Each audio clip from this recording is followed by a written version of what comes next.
It's a pretty dreary day in New York today, but I am so excited for the exhibits that we're going to see today. The art world is back in full swing after summer break, and there are actually so many great shows on view that I will be breaking this video into two parts. So if you're not subscribed, think about doing so you don't miss that second video. So we are going to start the day at Café Chelsea. This is one of my favorite places to eat in Chelsea because of the ambiance and the history of the hotel, and the food is great as well. If you're not familiar with the Chelsea Hotel, many creatives have lived within these walls, including but not limited to Andy Warhol, Robert Mapplethorpe, Bob Dylan, Janis Joplin, and many of these artists actually created some iconic works inspired by this place. The other nice thing is that it's only a 10-minute walk from the Chelsea Hotel to all of the galleries that we're going to be seeing today.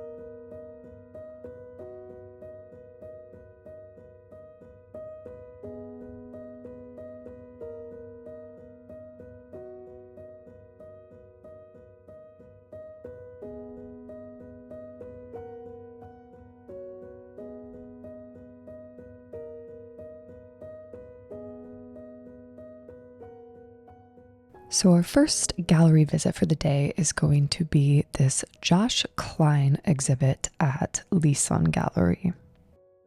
Josh Kline is an American artist whose career has been gaining really incredible momentum over the past couple of years. Some notable milestones for him were his recent mid-career survey at the Whitney in 2023, and then his current show that he has at the MoCA LA.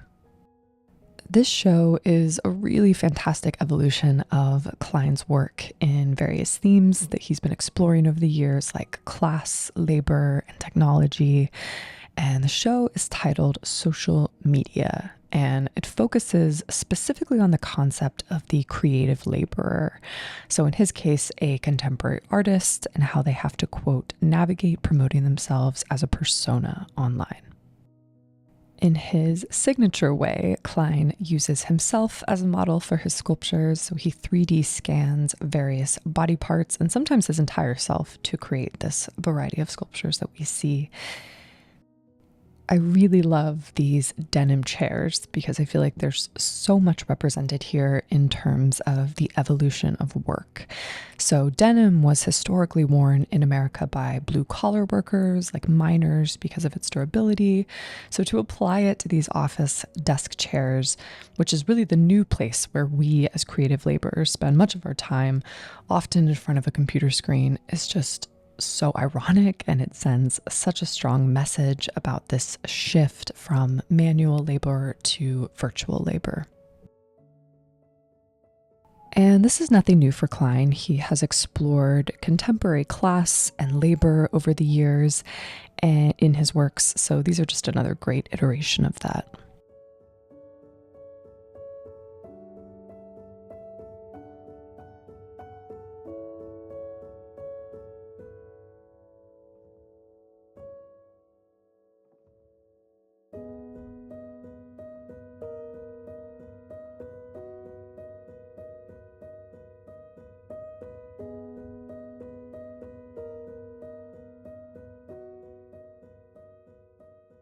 And this back room is the most shocking of all Kline's sculptures. I really hope that YouTube understands that this is indeed a sculpture because it is hyper-realistic and slightly unsettling.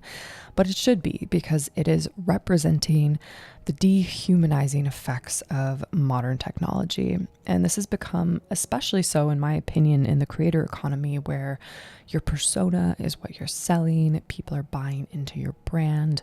But at the end of the day, you're still a person with feelings and dreams and a soul.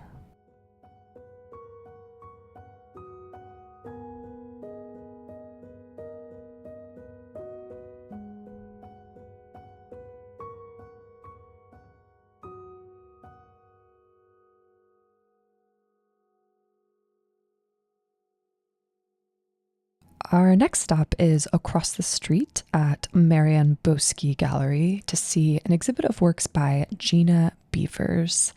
And while Beavers' works are technically called paintings, they definitely lean into the realm of sculpture. So if you're not familiar with Gina Beavers' work, she's known for looking at internet culture for inspiration and creating these sculptural relief paintings, really play up the visual components of it all. So for example, I would say she's most famous for her works based on internet makeup tutorials where she features close-ups of lips and lipsticks and applying eyeshadows. And so this show is a slight pivot for Beavers. And while it's still inspired by internet culture, she moves away from social media and focuses more on images from advertisements, particularly, quote, product photos of home decor, towels, blankets, pillows, curtains, and sheets from Google and Amazon retail ads. And this is Beavers' way of finding comfort, literally retail therapy, in a world where social media has turned toxic and sometimes unenjoyable. So she specifically focuses on using objects that she has deemed comfort core, or domestic objects in comforting colors and patterns like gingham tablecloths that we see here, or knitted objects made from chunky yarn. And I will say, I think she did a great job. I personally find these works very visually comforting and satisfying to take in, and ironically post on social media.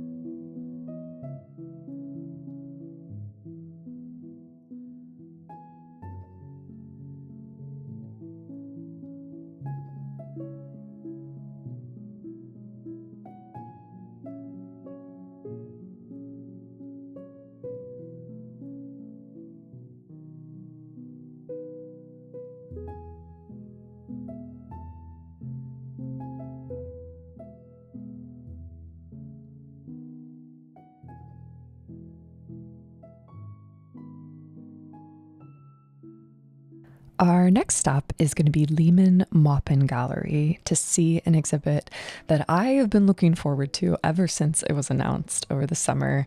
I'm a huge fan of Liza's work for years now, and if you're not familiar with her works, I'd say she's most famous for recreating a kitchen made entirely of beads back in 1991.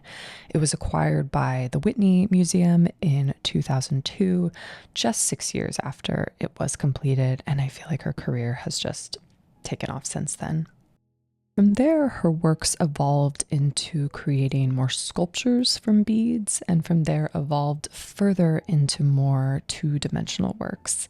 And these works really take her work into the realm of painting by mimicking the organicness of a brushstroke of paint on canvas.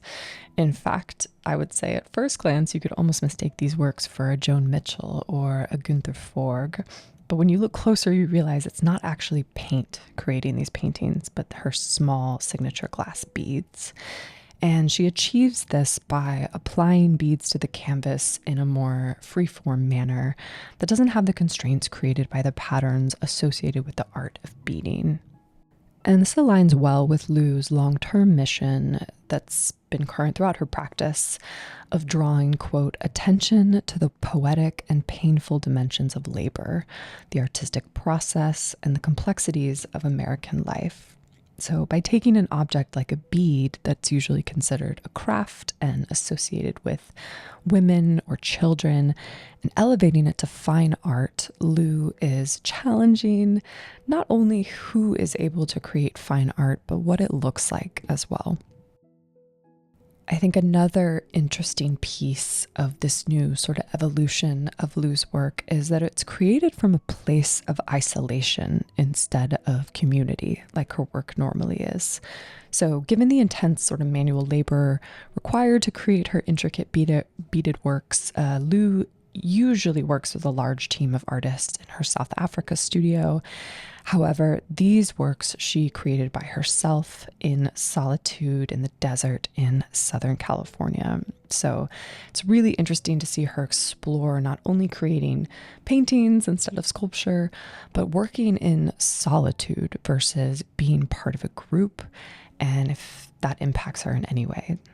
Maybe it's more introspective, more exploratory, probably more lonely, but yeah, I would just be interested to see how she feels about that impacting her work.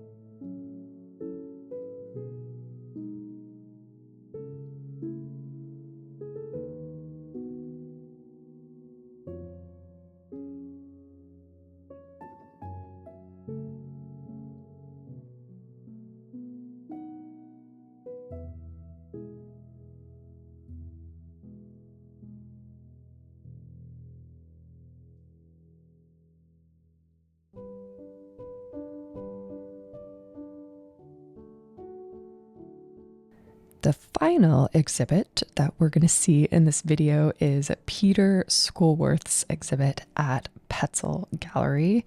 So Schoolwerth is a New York-based artist who's known for creating work that explores the relationship between the digital and physical realms. And specifically in this show, he explores, quote, painting's thorny relationship with technology. So I think the show is set up really well to highlight Schoolwerth's unique process, and it starts with this CG animated film, which was made with the artist Phil Vanderheiden and accompanied by a soundtrack by the musician Aaron Dillaway. And the film starts off pretty straightforward with a man, brushing his teeth, minding his own business. And then it takes off as this man's environment comes to life around him, which is kind of what we're seeing here. And so we will see in the next room sort of the next evolution of this piece.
In this next room, it features a group of small paintings that Schoolwerth created that were inspired by the digital film that we just saw.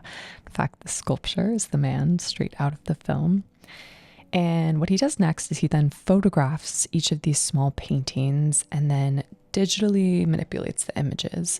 And so in the next room, we'll see exactly how these images are used in the next evolution of his work.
As promised, this room features a number of large works on canvas. And so to create them, again, Schoolwerth prints the images that he created based off of the small paintings that we just saw in the previous room.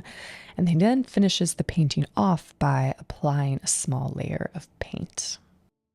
We can also see the influences of the digital film in this room by this larger than life recreation of the bathroom.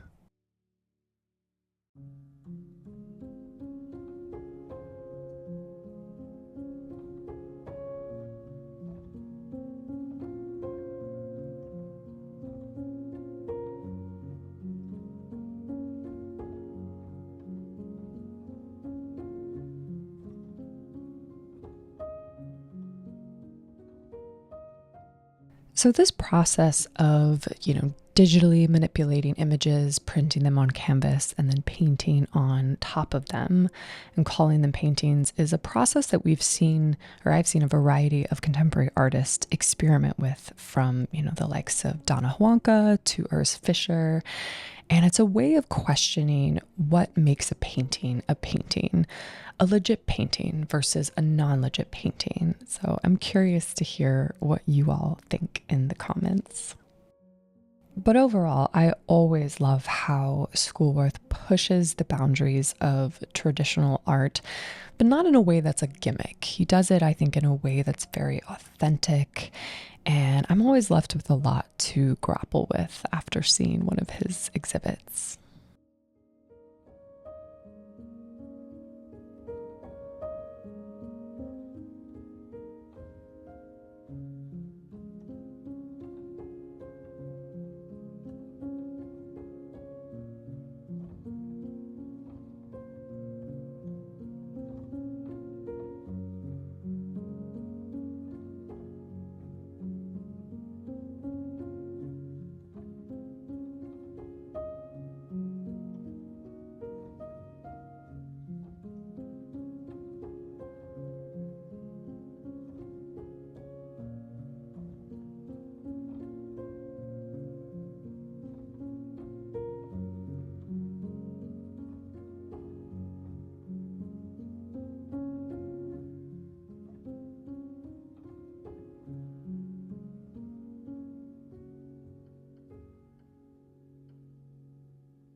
And that's all for this video. As I mentioned in the beginning, there will be a part 2 since there are so many incredible exhibits currently on view in Chelsea now that the art world is operating again. So I will see you all in my next video.